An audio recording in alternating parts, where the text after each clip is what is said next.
सवाल एक ही है जो आने वाला बजट है, ज़ाहिर गल है जी ताजर तबका है, जो इंडस्ट्रीयलिस्ट ने उन्होंने तवक्कुआत होंगे ने, तो दसो कि तवक्कुआत ने इस बजट नाल, और दूजा दसो कि जो टैक्सटाइल इंडस्ट्री है उसके हवाले नाल तुसी।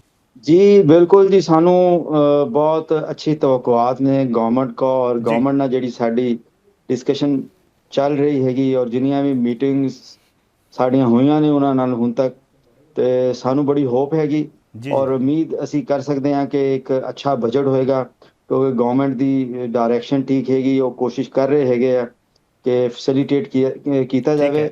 ਇਸ ਸਿਲਸਿਲੇ 'ਚ ਦੇਖੇ ਸਾਡਾ ਜਿਹੜਾ ਟੈਕਸਟਾਈਲ ਸੈਕਟਰ ਹੈਗਾ ਉਹ ਬਹੁਤ ਜ਼ਿਆਦਾ ਮੁਤਾਸਰ ਕਈ ਸਾਲਾਂ ਤੋਂ। ਸਾਡੀ ਐਕਸਪੋਰਟ ਦੇਖੀ ਜਾਏ ਗ੍ਰੈਜੂਅਲੀ ਪੂਰੇ ਸਾਲ ਦੀ, ਤੇ ਉਹ ਡਿਕਲਾਈਨ ਦਾ ਸ਼ਿਕਾਰ ਹੈਗੀ।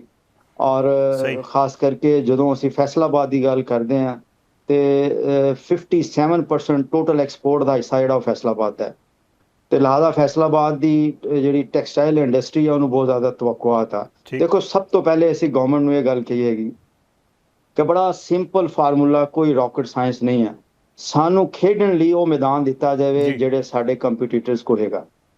ਅਗਰ ਅਸੀਂ ਵੀਅਤਨਾਮ, ਇੰਡੀਆ, ਬੰਗਲਾਦੇਸ਼, ਸ੍ਰੀਲੰਕਾ ਦੀ ਗੱਲ ਕਰੀਏ ਤੇ ਜਿਹੜੀ ਇਲੈਕਟ੍ਰਿਸਿਟੀ ਦੇ ਰੇਟ ਉੱਥੇ ਨੇ 5 ਤੋਂ ਲੈ ਕੇ 7 ਸੈਂਟ ਤੱਕ ਦੇ, ठीक है। ਉਹੀ ਰੇਟ ਸਾਨੂੰ ਪਾਕਿਸਤਾਨ 'ਚ ਪ੍ਰੋਵਾਈਡ ਕਰ ਦਿੱਤੇ ਜਾਣ। ਐਟਲੀਸਟ ਅਸੀਂ ਉਹਨਾਂ ਨੂੰ ਇਹ ਕਿਹਾ ਕਿ ਸਾਨੂੰ ਹੋਰ ਕੁਝ ਨਹੀਂ ਤੇ 9 ਸੈਂਟ ਦੀ ਜਿਹੜੀ ਗਵਰਨਮੈਂਟ ਨੇ ਕਮਿਟਮੈਂਟ ਕੀਤੀ ਹੋਈ ਹੈ, ਸਾਨੂੰ ਉੱਥੇ ਹੀ ਲੈ ਆਓ। ਫਿਰ ਗੈਸ ਸਾਨੂੰ जी जी ਸਾਡੇ ਰੀਜਨ ਦੇ ਮੁਤਾਬਕ ਪ੍ਰੋਵਾਈਡ ਕੀਤੀ ਜਾਵੇ। ਫਿਰ ਅਸੀਂ ਇਹ ਕਹਿੰਦੇ ਹਾਂ ਕਿ ਇੰਟਰਸਟ ਰੇਟ ਜਿਹੜਾ ਹੈਗਾ ਉਹਨੂੰ ਤੁਸੀਂ ਸਿੰਗਲ ਡਿਜਿਟ 'ਚ ਲਿਆਓ। ਔਰ ਫਿਰ ਜਦ ਤੱਕ ठीक ਅਸੀਂ 32 ਕਿਸਮ ਦੇ ਮਹਿਕਮੇ ਜਿਹੜੇ ਹੈਗੇ ਇਹ ਇੰਡਸਟਰੀ ਨੂੰ ਤੰਗ ਕਰਦੇ ਰਹਿਣਗੇ, ਕਦੀ ਤੁਹਾਡੀ ਇੰਡਸਟਰੀ ਨਹੀਂ ਚੱਲੇਗੀ। ਇਸ ਕਰਕੇ ਅਸੀਂ ਇਹ ਡਿਮਾਂਡ ਕੀਤੀ ਗਵਰਨਮੈਂਟ ਕੋ ਕਿ ਤੁਸੀਂ ਸਾਨੂੰ ਵਨ ਵਿੰਡੋ ਆਪਰੇਸ਼ਨ ਦਿਓ, ਜਿੱਥੇ ਇੱਕ ਹੀ ਜਗ੍ਹਾ ਤੇ ਸਾਡੇ ਸਾਰੇ ਇਹ ਕੰਮ ਹੋ ਜਾਣ, ਔਰ ਫੇਸਲੈਸ ਸਿਸਟਮ ਦਿਓ। ਫਿਰ ਅਸੀਂ ਗਵਰਨਮੈਂਟ ਨੂੰ ਇਹਦੀ ਰਿਕੁਐਸਟ ਕੀਤੀ ਹੈਗੀ ਹੈ ਕਿ ਤੁਸੀਂ ਸਾਨੂੰ ਟੈਕਸ जी ਰੇਟ ਜਿਹੜਾ ਉਹ ਘੱਟ ਕਰੋ। ਕਿਉਂ? ਪੂਰੇ ਖਿੱਤੇ ਦੇ ਵਿੱਚ ਟੈਕਸ ਰੇਟ ਦੀ ਸਭ ਨੂੰ ਹਾਈ ਰੇਸ਼ੋ ਜਿਹੜੀ ਆ ਉਹ ਪਾਕਿਸਤਾਨ 'ਚ ਹੈ। 25% ਤੋਂ ਲੈ ਕੇ 60% ਤੱਕ ठीक ਟੈਕਸ है। ਗਵਰਨਮੈਂਟ ਕਲੈਕਟ ਕਰਦੀ ਹੈ। ਫਿਰ ਅਸੀਂ ਇਹ ਗੱਲ ਕਰਦੇ ਹਾਂ ਕਿ ਸਾਡੀ ਇਨਵੈਸਟਮੈਂਟ ਬਾਹਰ ਕਿਉਂ ਚਲੇ ਗਈ। ਸਾਨੂੰ ਅਸੀਂ ਖੁਦ ਕਹਿੰਦੇ ਹਾਂ ਕਿ 100 ਅਰਬ ਡਾਲਰ ਸਾਡਾ ਬਾਹਰ ਚਲਾ ਗਿਆ। ਕਿਉਂ ਨਾ ਜਾਵੇ ਜਿੱਥੇ ਜਿੱਥੇ 5% ਤੁਹਾਡਾ ਵੈਟ ਤੇ 9% ਕਾਰਪੋਰੇਟ ਟੈਕਸ ਹੋਵੇ। ਬਿਜ਼ਨਸਮੈਨ ਨੂੰ ਜਿੱਥੋਂ ਨਫਾ ਮਿਲਣਾ ਹੈਗਾ, ਬਿਜ਼ਨਸਮੈਨ ਨੇ ਉੱਥੇ ਜਾਣਾ ਹੈਗਾ।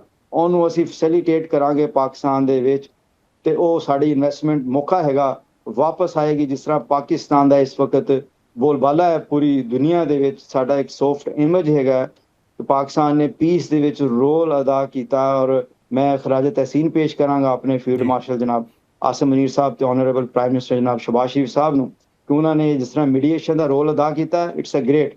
ਬਟ ਹੁਣ ਵਕਤ ਹੈਗਾ ਕਿ ਅਸੀਂ ਇਹਨੂੰ ਕੈਸ਼ ਕਰੀਏ। ਕੈਸ਼ ਕਿੱਦਾਂ ਕਰਾਂਗੇ? ਈਜ਼ ਆਫ ਡੂਇੰਗ ਬਿਜ਼ਨਸ ਦੇ ਕੇ। ਈਜ਼ ਆਫ ਡੂਇੰਗ ਬਿਜ਼ਨਸ ਨੂੰ ਅਸੀਂ ਅਗਰ ਐਲੈਬੋਰੇਟ ਕਰੀਏ ਤੇ ਮੈਂ 32 ਮਹਿਕਮਿਆਂ ਦੀ ਗੱਲ ਕੀਤੀ। ਸਾਨੂੰ ਵਨ ਵਿੰਡੋ ਆਪਰੇਸ਼ਨ ਦੇਣਾ ਹੋਏਗਾ। ਸਾਨੂੰ ਸਾਡੇ ਐਕਸਪੋਰਟਰਾਂ ਦੇ ਜਿਹੜੇ ਰਿਫੰਡ ਆ ਉਹ ਇੱਕ ਵਕਤ ਸੀ ਕਿ 72 ठीक ਘੰਟਿਆਂ 'ਚ ਵਾਪਸ ਹੁੰਦੇ ਸੀ।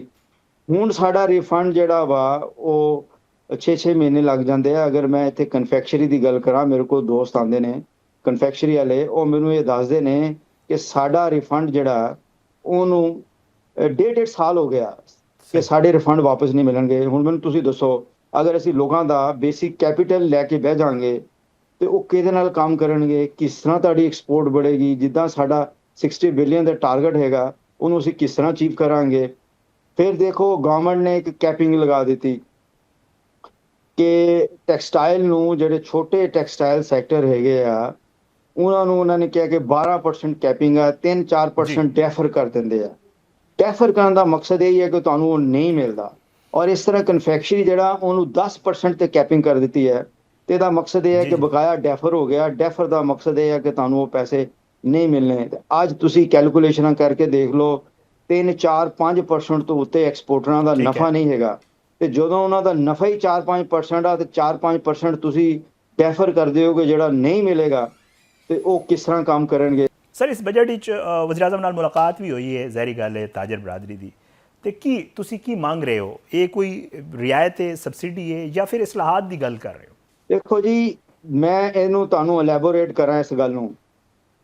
ਦੂਜੇ जी ਮੁਲਕਾਂ ਨੇ ਸਬਸਿਡੀ ਵੀ ਦਿੱਤੀ, ਉਹਨਾਂ ਨੇ ਸਾਡੀ ਕਨਫੈਕਸ਼ਨਰੀ ਦੀ ਮੈਂ ਤੁਹਾਨੂੰ ਗੱਲ ਦੱਸਾਂ ਕਿ ਸਾਡਾ ਬਿਸਕਟ ਨਹੀਂ ਵਿਕਦਾ, ਇਹ ਸਾਡੇ ਹਮਸਾਇਆ ਜੀ ਜੀ ਮੁਲਕਾਂ ਦਾ ਵਿਕਦਾ।